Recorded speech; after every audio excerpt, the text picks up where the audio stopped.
Hey everybody. So a friend of mine wants a bunch of butterfly wings out of really thin aluminum. So I got this flashing here, but my table spaces are too wide for that to work. And the material moves around a lot, and I had some backblow. So I tried a piece of expanded the other day underneath it, and that worked okay, but I had problems with little pieces sticking up, jumping up, getting on the table. So today I want to try, I found this piece of grating down at the scrapyard, and it's got treads on it, so I've got a lot of points to put my material on. So I'm going to try this, weight it down, and I'll let you guys know the settings and show you a video of if it works or not. Plasma cutter tips and tricks. Alright, so here's our wings that we're trying to cut out, and I've got it set up at 800 inches a minute feed, about 700. The plasma cutter is set to 20 amps, and that's got a 20 amp tip in it. I got my weights on my aluminum, and I get my tips and whatnot from Plasmadyne. They make, I mean, as far as the Chinese stuff goes, they have great stuff. That's where that machine torch came from, Plasmadyne. So I have set 0, and we are going to hit play and see what happens here. So yesterday there was pretty bad deflection. That ain't bad. That is.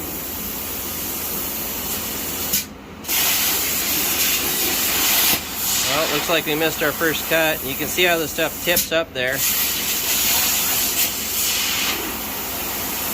I'm still getting some dwell. Yeah, see my lead in, lead out. So I think I'm going to have to get rid of those. That's not bad. Or put them all in the corners. And then it warps pretty good. Looks like the little feathers are falling in the holes. That's better than last time. They were sitting on top and getting in the way of things. This stuff is super thin too, so that doesn't help. I might have to set up water under it. Let's see.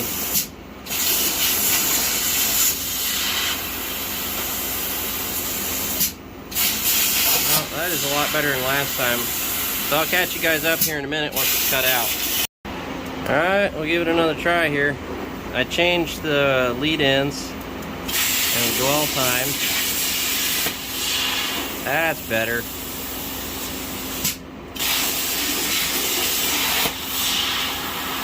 Yeah, much better.